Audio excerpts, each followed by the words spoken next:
नमस्ते। आप सभी से अनुरोध है कि कृपया हमारी चैनल को सब्सक्राइब करें, वीडियो को लाइक करें, शेयर भी करें। आपको पता है कि पाकिस्तान की थोड़ी टेरिटरी लगातार तालिबान कब्ज़े में लेती जा रही है और Baloch Liberation Army BLA BRA अब जो को मिल के बरास हो गए वो कब्ज़े में करते जा रहे हैं और हम लगातार आपको उसका अपडेट देते जा रहे हैं। 2 दिन पहले हमने आपको अपडेट दिया था कि नॉर्थ साउथ वज़ीरिस्तान में खुर्रम एजेंसी में और उसके नीचे बलूचिस्तान में क्या हो रहा है। लेकिन उसके बाद जो है वो पाकिस्तान ने अपने अजीब किस्म का एक बदला लिया। जी हाँ, आपको पता है कि ये जो तालिबान है, ये तालिबान बेसिकली एक देवबंदी तंजीम है और ये देवबंदी तंजीम है। इसका इतिहास क्या है, पहले आपको ये बता दूं कि ये मैंने आपको यहाँ दिखाया है, ये है अकोरा खट्टक। ये अकोरा खट्टक जो है ये एक देवबंद का मदरसा है, ये देख रहे हैं आप यहाँ पे। तो ये देवबंद का मदरसा, जब देवबंद से कुछ लोग पाकिस्तान आए थे तो उसमें एक मौलाना हक्कानी थे जो देवबंद में ही पढ़ाते थे। और मौलाना हक्कानी ने यहाँ अकोरा खट्टक में इस्टेब्लिश किया मदरसा हक्कानिया। ये जो आप देख रहे हैं ये तो ये मदरसा हक्कानिया जो है, यहीं से ये सारे देवबंद वाले जो आपके सारे तालिबान वाले जो हैं वो सब यहाँ के स्टूडेंट हैं। और तालिब का मतलब होता है स्टूडेंट और तालिबान का मतलब होता है स्टूडेंट्स, यानी कि बहुवचन तालिब का। तो ये तालिबान जो हैं ये अकोरा खट्टक के सारे तालिब हैं, तालिबान हैं। अब जब ये लगातार हार रहे थे इस फ्रंट पे, तो इन्होंने क्या किया कि इन्होंने जो आजकल ISPK जो आइसिस का जो यहाँ पर एक ब्रांच है अफ़गानिस्तान पाकिस्तान में, उसको एक्टिवेट करके और यहाँ पर एक अटैक करवा दिया, टेररिस्ट अटैक। एक सुसाइड बॉम्बर यहाँ पर आकर फट गया और जो उसके जो सबसे 2 बड़े मौलाना थे वो मारे गए। और इसको लेके फिर तालिबान बड़ा नाराज़ हुआ और उसके बाद से क्लैश कहाँ शुरू हो गए साहब? क्लैश शुरू हो गए, ये है स्थान, ये इसका नाम है तोरखाम। ये तोरखाम जो है ये पाकिस्तान और अफ़गानिस्तान के बीच का मेन ट्रांजिट पॉइंट है, सबसे बड़ा ट्रांजिट पॉइंट है। इसके अलावा जो दूसरा बड़ा ट्रांजिट पॉइंट है वो क्वेटा के पास है, उसको चमन बोलते हैं। वो क्वेटा और कंधार के बीच में है। ये जैसा कि आप देख रहे हैं, ये तोरखम बॉर्डर क्रॉस करके जलालाबाद और जलालाबाद से फिर सीधे काबुल। काबुल क्या है? काबुल नदी पर स्थित है। तो ये आप देख रहे हैं, ये काबुल नदी आ रही है यहाँ पे। तो ये काबुल नदी पर ये काबुल शहर भी स्थित है और काबुल नदी की एक ये ट्रिब्यूटरी जा रही है, ये आप देख रहे हैं, ये इसको बोलते हैं कुनार। तो कुनार जो है ये सीधे ऊपर जाती है, ये यहाँ चित्राल वैली है यहाँ। तो ये जो चित्राल वैली का एक्सेस जो है वो बेस्ट एक्सेस कुनार वैली से ही है और कुनार के साथ साथ है, क्योंकि पाकिस्तान यानी पेशावर से अगर जाना होता है तो पेशावर से रास्ता बड़ा बीहड़ है। यहाँ पर बहुत बड़े बड़े एक दर्रे हैं, ये दीर से फिर आगे जाना होता है, लोआरी दर्रा है, उसके बीच में इन्होंने टनल बनाई तो है लेकिन वो चलती नहीं है, टनल बनाने की भी तकनीक इनके पास है नहीं। तो वो चित्राल पूरा इनसे जा चुका है पहले ही, बाजौर जा चुका है, बाजौर के नीचे यहाँ मोहमंड है वो भी जा चुका है, ये भी जा चुका है। अब यहाँ तोरखाम पे झगड़ा शुरू हो गया। 21 फरवरी से ये क्रॉसिंग बंद है और अफ़गानिस्तान ने यहाँ पर कुछ हिस्से पर कब्ज़ा किया, वहाँ पर आउटपोस्ट बनाई जिसको लेके झगड़े हुए।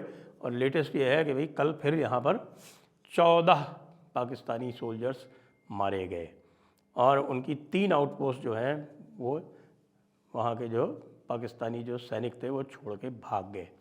अच्छा, पाकिस्तानी सैनिक जो हैं वो इतने कमज़ोर और इतने लाचार नहीं हैं, लेकिन उनके जो ऑफिसर्स हैं वो इतने करप्ट हो चुके हैं कि उनमें अब किसी तरह की कोई लीडरशिप कैपेबिलिटी रही नहीं है और सोल्जर्स को उनके ऊपर विश्वास नहीं है।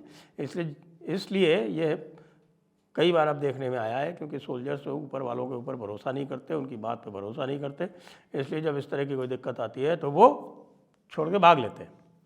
अब बीच में क्या किया इन्होंने भाई लोगों ने, इन्होंने ये कोशिश की कि भाई थोड़ा सा हॉट करो यहाँ पर बॉर्डर, यानी हमारा जो JNK वाला बॉर्डर है उसको यहाँ रावलाकोट, ये पुंछ के आसपास ये जो क्षेत्र है यहाँ पर हॉट करने की कोशिश की गई। तो इतनी कस के रिटेलिएशन किया भारतीयों ने, इतनी कस के रिटेलिएशन किया कि भाई उनकी हालत ख़राब हो गई, और दूसरी तरफ इधर बीच में उनको वहाँ से फोर्सेस विड्रॉ करके और इस तरफ भी लानी पड़ गई।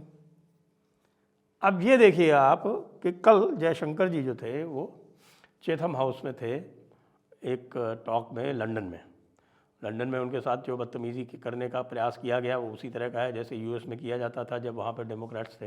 अब वहाँ पे लेबर सरकार आ गई है तो लेबर सरकार के इसी तरह के काम है। ऊपर से मेयर जो है लंदन का वो भी पाकिस्तानी है। तो सादिक खान।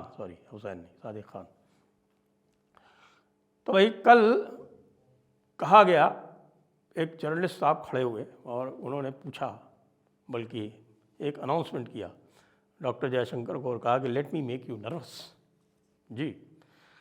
अब वो नर्वस तो क्या करते, तो उसका जवाब जो इतना माकूल दिया, पहले थोड़ा सा सुन लीजिए। Look, on Kashmir, actually we have done, I think, a good job solving most of it.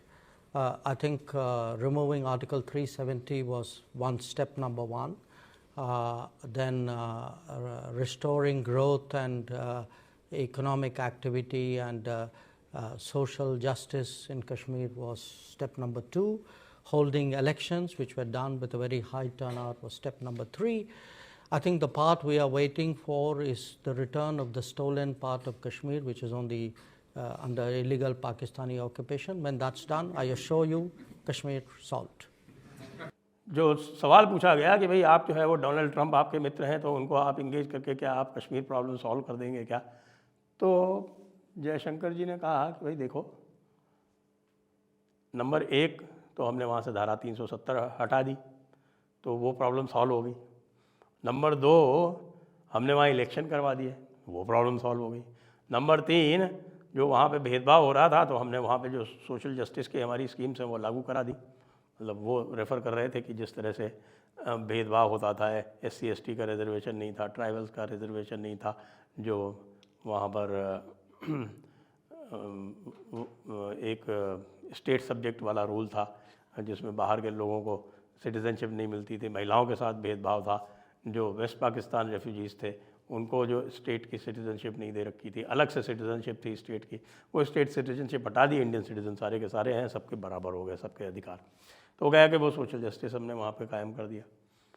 कह रहे बस एक प्रॉब्लम बची है, और वो प्रॉब्लम ये है कि जो इलीगल ऑक्यूपेशन में है हिस्सा जम्मू एंड कश्मीर का पाकिस्तान के पास में, और वो पाकिस्तान का जो इलीगल ऑक्यूपेशन का हिस्सा है वो आप ये जान लीजिए कि ये यहाँ से ये मीरपुर, कोटली, रावलाकोट, ये आपका ये मुजफ्फराबाद, ये नीलम रिवर के आसपास का हिस्सा, कि ये जो है इसको पाकिस्तान वापस कर दे, प्रॉब्लम सॉल्व। अब केवल इतना ही काम बाकी बचा है। तो वो जो इतना काम बाकी बचा है जिसको डॉक्टर जयशंकर ने जिसके प्रति रेफरेंस किया और जिस प्रकार से यहाँ पे एक्टिविटी हो रही है उसको लेके साहब पाकिस्तान में हल्ला मचा हुआ है, और भी ज़्यादा हल्ला मच गया जब डॉक्टर जयशंकर ने ये बात कह दी, और पूरी तरह से ये आरोप लगने लगे कि साहब कि ये जो कुछ भी हो रहा है वो तालिबान की तरफ से ये सब रा की साजिश है। अब ये रा की साजिश जो है इन इनकॉम्पिटेंट निनकॉम्पूप्स का एक अब अकेला एक्सक्यूज़ बच गया है, क्योंकि ये अपने नागरिकों को साथ में नहीं रख सकते, ये अपने अलग अलग रीजन्स के साथ में, अलग अलग क्षेत्रों के साथ में न्याय नहीं कर सकते, ये अपने सिपाहियों को, अपने सैनिकों को, उनको इज़्ज़त नहीं दे सकते। वो जब मारे जाते हैं तो उनके नाम छुपाए जाते हैं, उनके जो मारे जाने पे जिसको हमारे यहाँ KIA बोलते हैं, किल्ड इन एक्शन, उसके बाद जो उनको इतनी लगभग 1-2 करोड़ रुपए का तो कॉम्पेंसेशन उनको मिल जाता है, और पता नहीं दुनिया भर की और भी सुविधाएं मिलती हैं उनके परिवार को, उनके माता पिता को भी, उनकी पत्नी को भी, विडो को भी और बच्चों को भी, सबको। उसका कोई इंतज़ाम नहीं होता है, इसीलिए वो छोड़ छोड़ के भाग रहे हैं। उसी लिए कि आप ये समझ लीजिए कि पूरा का पूरा जो वेस्टर्न बॉर्डर है, मैंने आपको पहले ही बताया था, ये जो परत चिनार वाला, ये जो कुर्रम एजेंसी वाला एरिया है, ये बता रहे 5 महीने से कोई इसमें एंटर नहीं हुआ है, कोई पाकिस्तानी फोर्स इसमें एंटर ही नहीं हुई है। यहाँ के तो ये हालात हैं, तो फिर बाकी का क्या होगा? बाकी नीचे वाला मैं आपको पहले ही बता चुका हूँ, और ये आगे जैसे जैसे होगा वैसे वैसे मैं आपको और अपडेट करता जाऊँगा। अभी तो तालिबान ने डिक्लेयर कर दिया है कि भाई अब तो हम ये पूरा हिस्सा अटक तक ले कर रहेंगे, यानी अटक जानते हैं आप, ये पेशावर है, और ये आपके इधर जा रहे हैं, यहाँ पर ये अटक है, ये अटक, ये नदी जा रही है सिंधु नदी, तो सिंधु नदी के जस्ट उधर से आते हैं तो अटक पड़ता है वहाँ पे पहले। यहाँ तक आपको ध्यान हो कि मराठों ने यहाँ तक कब्ज़ा किया था, और आप फिर महाराजा रंजीत सिंह की जो साम्राज्य था वो भी यहाँ तक था, वो काबुल तक भी गए थे, लेकिन यहाँ तक तो उनका पूरा साम्राज्य अटक तक तो सदैव था। तो अब बताइए कि क्या, आपसे प्रश्न है कि यदि अफ़गानिस्तान अटक तक कब्ज़ा कर लेता है तो क्या भारत को उस क्षेत्र का, यानी जो वो कब्ज़े वाला क्षेत्र है, वो उसका रिकग्निशन तालिबान को दे देना चाहिए कि हाँ भाई ये अब ये अफ़गानिस्तान का इलाका है? क्या भारत को डूरंड लाइन जो अंग्रेज़ बना के गए थे, एक आर्टिफिशियल लाइन अफ़गानिस्तान और पाकिस्तान के बीच में, कि क्या भारत को ये कह देना चाहिए कि वो डूरंड लाइन को नहीं मानता? जय हिंद, जय भारत, वंदे मातरम।